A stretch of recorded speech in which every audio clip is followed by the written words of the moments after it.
Join us and fight the good fight. So Haze is set in the kind of not too distant future, so like kind of 40 years on from now. And in that future, a lot of military activity in the world is run by privatized armies. So it tells the story of a company called Mantel, who make a lot of technology. They make like household technology, industrial technology, but they also have an army which is used to kind of be involved in peacekeeping around the world. Kind of like they've taken the role of the UN and NATO in the future.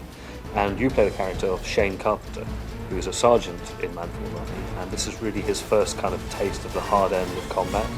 And he's fighting in a war in South America, where a rebel force have taken control of the country, and Mantel have been sent in to sort it out. The most immediately obvious thing about Haze when you look at it is the visual quality. We've completely upped our game in terms of the complexity of the scenes and stuff that we're working with. And I think people used to Free Radical's previous games will be interested to see that we've gone for a very photorealistic style in this game. So a big part of Haze is based around Mantel's use of kind of biomedical combat enhancing supplement called Nectar. And Nectar now in the game is something which is under complete control of the player. So you take the Nectar, it gives you extra abilities, and the Nectar also is an important part of the backstory of the game. So the whole intrigue about what Mantel is about and how it deals with its soldiers, this develops as you go through the game. We like the idea of weaving the story and the gameplay very closely together. It's not an afterthought. So the story of Haze takes place in a kind of continuous time frame narrative over 3 days. So Shane Carpenter goes into this war. He has initial impressions of it. You hit the ground running, you learn how to fight.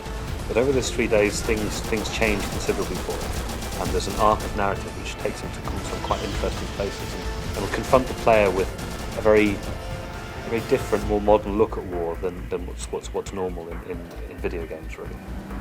Haze has full 4-player co-op throughout the campaign story, and then for more traditional multiplayer stuff we'll be offering deathmatch, and also we're very excited about a number of assault-based kind of mini objective multiplayer maps. With Haze, what we really want to do is to not just be pushing the bar with gameplay and presentation. We want to make people think. And for Haze, we're trying to examine more the feeling of the soldier in a war. If you're fighting in a war, you need to somehow justify your actions. So in Haze, we cause the player to actually question that to some extent. Haze will be out the end of this year, so 2007.